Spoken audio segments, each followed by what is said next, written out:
Hi everyone, it's Deb from Deb's RV Services and welcome to today's video. I'm going to start a new series on kind of like a 101 basics for systems in the RV. And today I'm going to start with water heaters. So what we're going to do with this series is we're going to talk about the basic types, we're going to talk about how they work, and then how to maintain them. So for the water heater, we're talking about the Suburban water heater, and we're talking about the Atwood Dometic water heater. So typically the water heaters have the tank size. It's written on along the where the model and serial number are on the sticker, which is on the water heater and that you access from the outside. So when you're looking at the model and serial number, they'll indicate the amount of gallons that you have. So for instance, if it's a 6-gallon water tank, it's going to have a 6 in that model number there. So you can look on that too, just if you don't know, just for your information. You also will have, depending on the type of water heater you have, you could have an anode rod or you could have a cap. So the Suburban water heaters will have an anode rod. And those anode rods are there to protect your tank. So it eats away at the anode rod instead of eating away at your tank. So those anode rods need to be replaced at about 75% of their usage. So if it's at like a toothpick level, then it's a goner. It's really done. You want it to be about 25% left, and then you want to replace it. So have that looked at every year. And you may need to replace it every year. It just depends on how you use it and how it's wearing. If you have a Atwood Dometic water heater, it doesn't require the anode rod. It has a plastic cap on it. So if you have the cap, you don't have to worry about changing out the anode rod, but you still are going to treat it with in the same manner that you're treating the one with the anode rod, and you're going to properly maintain it. Okay, so let's first talk about how they work. We have a gas-only water heater. It requires propane and 12 volts in the battery. So you have to have a good working battery, and you need to make sure you have propane in your tank. You also have to make sure that there's water in your tank. So if you are starting out the camping season, you need to make sure that it's unwinterized and you are not in bypass mode. And if you need to look, you can look into that further if you're not sure, but you need to make sure there's water in the tank. You don't want to ever turn on a water heater and not have water in the tank. You can burn out that electric rod. So you want to make sure that there is water in the tank. So what you're going to do is you're going to turn the switch on that says gas, and you're going to see a red light appear.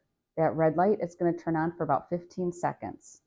And then you might hear your water heater trying to ignite, and you'll hear that tick, tick, tick. And then it's going to ignite, and there will be like a fire at the water heater, and you can look outside and you can hear it. You can hear it heating up the water. So you can wait about 15-20 minutes, and you should start feeling warm water coming out. So that water is going to last for however many gallons that your tank is. So if you have a 6-gallon tank, it's going to last for 6 gallons. Now, when you're mixing it with cooler water for a shower, for instance, it might last a little bit longer. So that is how you're going to work it on gas mode. Now, if you have electric as well, you may have a switch on the inside, and you may also have a switch on the outside. Or you may just have a switch on the inside. But if you have one on the outside and the inside, you have to make sure that they're both on. So make sure, double check what type you have. And then if you run into a problem where it's not working on electric, just make sure that that outside switch is on. You can turn on, if you're hooked up to shore power, because it does take 120 volts, then you can use it on electric. But if you are not hooked up to shore power, you can only use it on the gas mode. Now, you can use it both on gas and electric, and you can heat that up. If you're hooked up to shore power, you can heat that up even quicker. So what I do typically is I heat up my water, and whether it's a day I'm going to use the shower, I go in, I use the shower, and I've got enough water and I'm good, I turn off the switch. If I just need to warm it up for some dishes, I warm it up, let it run, let it heat up for about 15 minutes. I turn my switch off. The reason I do that is there's no need for me to continually run my water heater using up all the propane. And there's when I'm not even using it, there's no reason. You're just wasting propane. So I always turn my switch off. You can do what you want to do, but I recommend just turning the switch off, turning it off when you're done using it. Okay, so you have those two options: electric, gas, or gas only.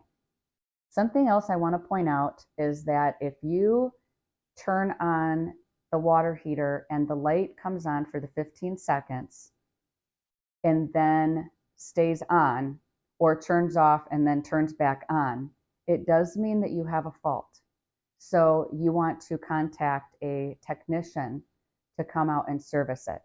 That means it's not working correctly. Next, we're going to talk about how to maintain your water heater. So every year you want to flush out your water heater. When you go to winterize, what should happen is the water heater gets opened up, and if you have a suburban tank, you're going to have that anode rod is going to need to be removed and it's going to need to be checked. If it needs to be replaced and it's been used about 75%, then you're going to need that anode rod replaced, but you don't have to do it until the following season when you're using your RV again. If you are in an area where you need to winterize, that's just going to come out and it's just going to set aside. You're going to bypass the water heater tank, and then you're going to have antifreeze going through your system. When it's time for spring, when you're going to use it again, if it's been winterized, before first of all, you're going to unwinterize and everything, but before you button everything back up again, it's a good idea to flush out that tank. There's a couple different ways to flush it out. You can have just the hook up, the wand that you can purchase, like you can purchase one of those flushing wands on Amazon, and you can flush out that water heater tank and get the any debris. It can sometimes build up calcifications or look milky, and you can clean all that out. If it's really dirty, you might actually want to take vinegar and put it in the tank. You can hire a tech to come out, or you can do it yourself.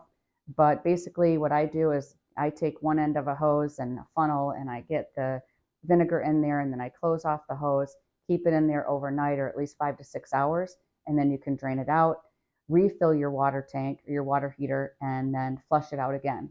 Okay? So if you don't winterize, it's still a good idea to flush your water heater tank once a year. So with that, all you'd need to do is you would need to go ahead and release either the drain cap or the anode rod, and then stand to the side, and you can release that pressure relief valve a little bit and just let that water come out of there. And then you're going to turn on your hose, hook up the sprayer, the flush sprayer, put it in there, and you're just going to spray around that tank. Look and see what's coming out. If there's nothing coming out, then your tank's probably in good condition. If there's a lot of stuff coming out and you've got like some debris and milkiness and calcifications, just keep cleaning it until it gets clear. And you can also do the vinegar flush. And this is also part of what a lot of us techs do for preventative maintenance. You have us come out and we treat it, we flush everything out, we check the anode rod, we check to make sure that there's no debris. Other things that you need to look at for maintaining is the debris where there's like the gas line.